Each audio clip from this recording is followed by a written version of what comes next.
Assalamualaikum warahmatullahi wabarakatuh. Oke teman-teman, kali ini saya akan menceritakan pengalaman saya, mengapa saya memilih untuk membeli motor bekas. Alasan yang pertama, yang paling logis adalah harga yang jauh lebih terjangkau atau lebih murah. Ini sudah jadi rahasia umum. Tapi ada satu hal lagi yang lebih penting, yaitu depresiasi harga. Ketika motor baru keluar dari dealer, harganya langsung turun drastis. Rata-rata motor baru itu biasanya kehilangan 10-20% nilainya di tahun pertama saja. Ini yang namanya depresiasi atau penurunan harga jual. Nah, motor bekas itu sudah melewati masa depresiasi paling curam. Jadi kalau sampean mau beli motor bekas dan suatu saat ingin menjualnya lagi, kerugiannya nggak akan sebesar motor baru. Contohnya motor Satria injeksi tahun 2016 ya. Ini contohnya. Kalau di tipe Satria yang terbaru mungkin harganya 30 jutaan. Tapi versi tahun yang 5 atau 6 tahun yang lalu yang kondisinya masih bagus, biasanya kamu dapatkan di harga yang jauh lebih murah dengan spek mesin yang sama dan juga injeksi. Harganya bisa 12-15 jutaan tergantung kondisi barangnya, atau mungkin lebih murah lagi. Bayangkan kamu beli motor baru seharga 30 juta. Setahun kemudian ada keinginan untuk dijual lagi, lakunya cuma 23 juta. Lah rugi 7 juta. Tapi kalau kamu beli motor bekas, contoh beli motor bekas harga 20 juta. Setahun kemudian ada kepikiran mau dijual lagi, mungkin masih laku 18-19 juta. Kerugiannya jauh lebih kecil.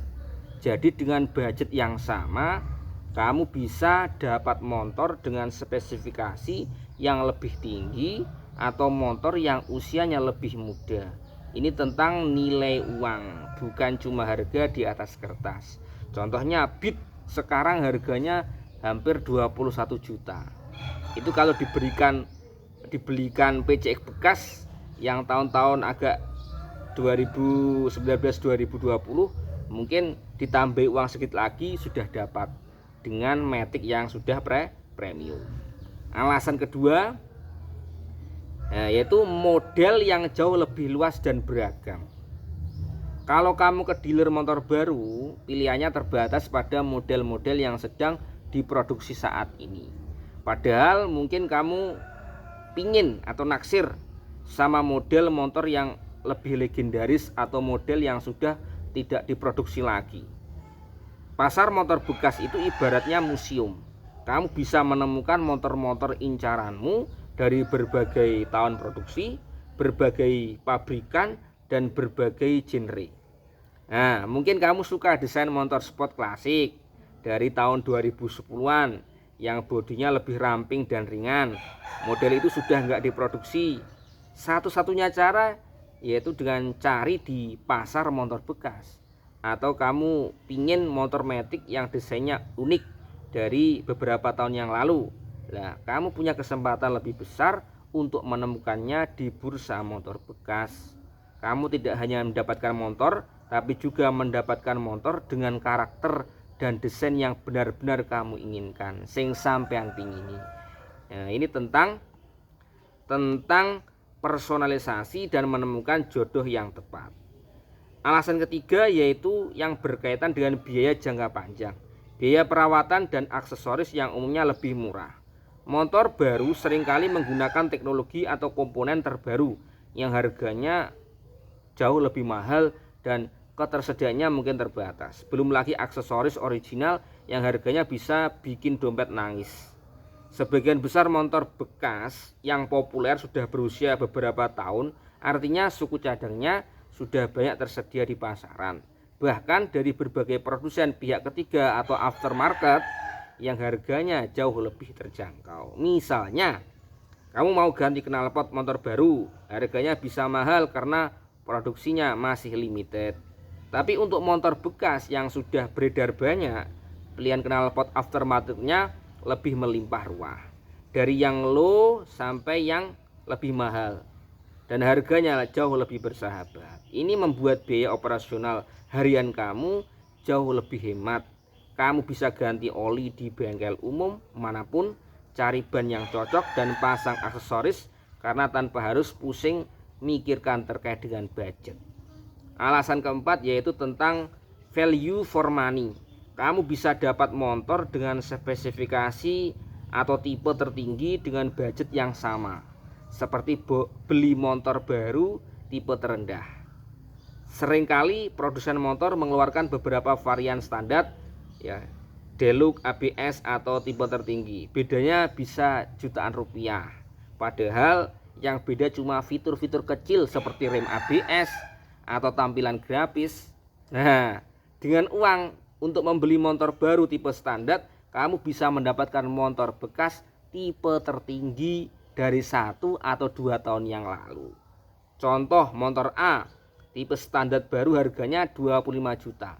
Tapi motor A tipe tertinggi bekas tahun lalu harganya juga sama 25 juta. Mana yang lebih untung? Tentu yang bekas kamu dapat fitur ABS, keyless dan panel digital yang lebih lengkap tanpa harus menambah budget yang sama. Ini adalah cara cerdas untuk mendapatkan teknologi dan fitur terbaik tanpa harus membayar harga motor baru yang mahal. Nah, terakhir, alasan kelima ini tentang kemudahan proses. Proses jual beli motor bekas itu relatif lebih cepat dan mudah. Beli motor baru seringkali butuh proses administrasi yang panjang, menunggu STNK, BPKB keluar dan kadang harus ikut proses kredit yang ribet. Ya, mayoritas transaksi motor bekas bisa dilakukan secara tunai atau cash. Kamu datang, cat unitnya, negosiasi harga, bayar, dan motor bisa langsung dibawa pulang. Proses yang ringkas ini sangat membantu bagi sampean-sampean yang butuh mobilitas segera tanpa harus menunggu lama. Dan motor bekas itu disesuaikan dengan kebutuhan atau budget keuangan kita. Itulah teman-teman 5 alasan kenapa saya memilih motor bekas bisa jadi pilihan yang sangat cerdas di tahun-tahun saat ini. Mulai dari harga yang lebih terjangkau, pilihan model yang beragam, biaya perawatannya lebih hemat, bisa dapat fitur terbaik sampai proses jual belinya yang cepat. Tentu motor bekas juga punya tantangan seperti harus teliti dalam mengecek kondisi mesin dan kelengkapan surat-surat. Tapi dengan tips dan trik yang tepat kamu bisa mendapatkan motor bekas rasa baru. Jangan lupa komen ya teman-teman, gimana menurut kalian, sampean komen di bawah. Terima kasih. Assalamualaikum warahmatullahi wabarakatuh.